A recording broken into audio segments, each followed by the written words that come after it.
Rick Scott joining me now in the studio. And Governor, we have a lot to talk about this morning. Lots of good things happening in our state. Lots of good things. Jobs. Oh, well, you actually mentioned that before we were talking just during the commercial break. Now, you promised 700,000 jobs in 7 years. Where are we with that right now? We're at 978,000 jobs in less than 5 years, and hopefully in the next month or a month after that, we'll hit 1 million jobs in 5 years. We're on a roll. Tourism's up, construction's up.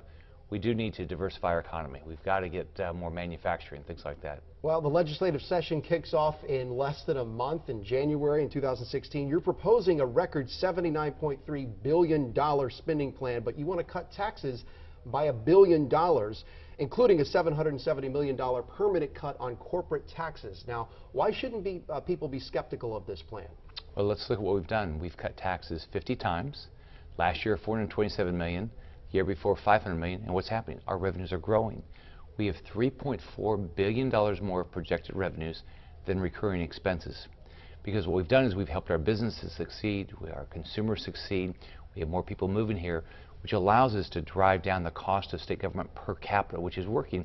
We've got the lowest state taxes per capita in the entire country.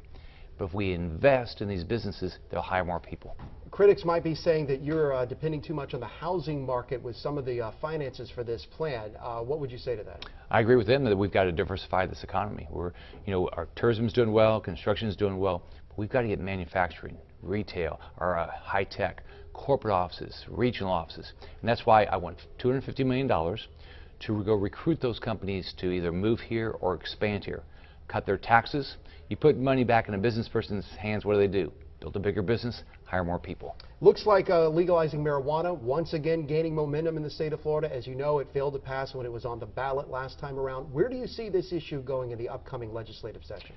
I think the right thing to do is to go through the legislative session, and let's look at making sure that if we have there's things like medical marijuana where we know it works, let's look at those. So I'll look at those things if they make it through the budget.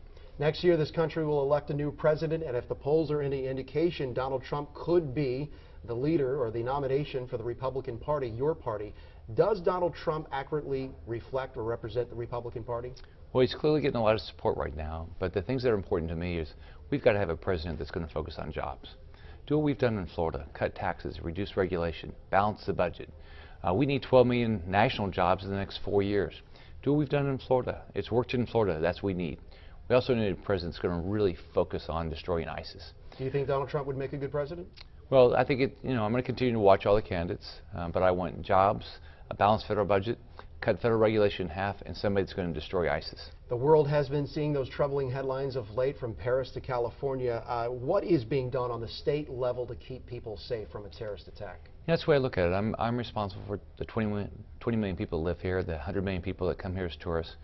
So I want the federal government to be a good partner. I said, first, stop the Syrian refugees coming here until we really understand what happened in Paris. Do you have the power to do that? No. What I've asked is, I asked Congress, don't fund any more Syrian refugees to come here. We know one of the terrorists in Paris posed as a Syrian refugee.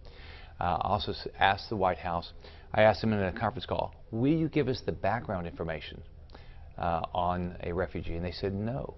Also, they need to tell us how the vetting process in America is better than the French vetting process, because we know it didn't work in France. Donald Trump suggested that the government should be monitoring certain mosques. Would you agree with that plan?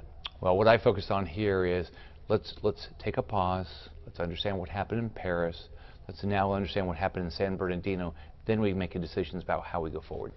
What would you say to the Muslims of Florida, many of whom grew up here, born and raised, some even third generations, the son and daughters of doctors and surgeons? I grew up with folks from Pakistan in the Plant City, Tampa area when I was coming up through school, and they go visit their family every year in Pakistan. They are just as Floridian as I am, if not even more, in terms of the time that they've spent here. What would you say to those folks who now feel like they're being looked at with a suspicious eye? Well, here's what's great about our state. We have 250 languages spoken in our state, probably the best melting pot in the world. You can get a job here. We have 300,000 job openings. I'm going to continue to focus on how do we move our economy forward, but at the same time take care of the public safety of the 20 million people that live here and the 100 million tourists that come here. Finally, would you run or will you run for Senate in 2018? I've got 3 years left in this job. I'm going to do this job. And I ran on a campaign to get the state back to work.